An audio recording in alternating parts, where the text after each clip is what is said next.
Gelik. Heger min karib ya jinu ve dest bi jiyanê bikira, minê diya duyemin de vetir şaşî bikira. Ez ê ji kêmaniyan netirsiyama, ez ê sebiştê veketama. Ez ê şêm bûma ji berê bêtir.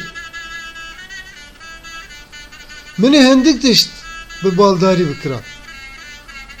Ew ê paqijî tew nen serguhê min bûya.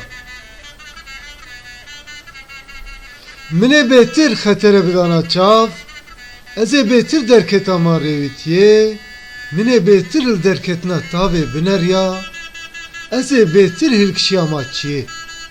Minê bêtir diçem de avjenî bikira.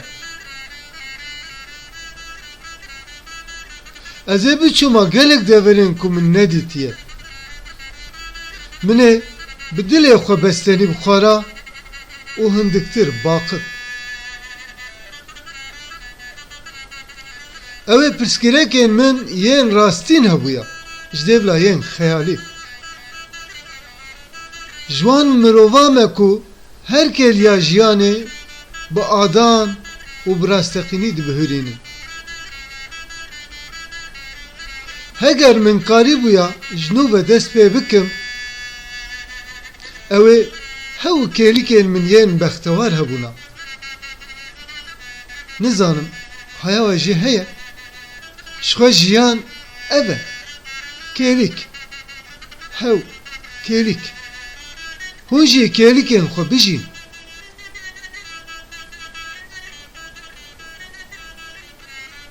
Ez mirovekî wisa bûm ku bêyî termometre, av, sîwan û peraşûtê bi xwe re bibim nediçûm derekê.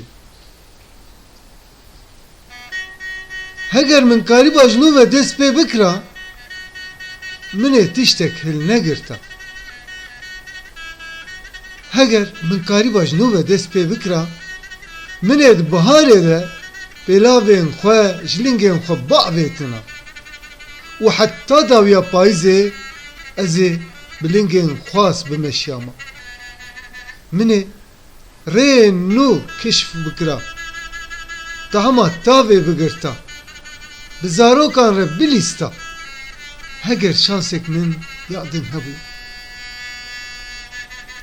Lêbelê vaye heştê û pênc salî me û dizanim demrim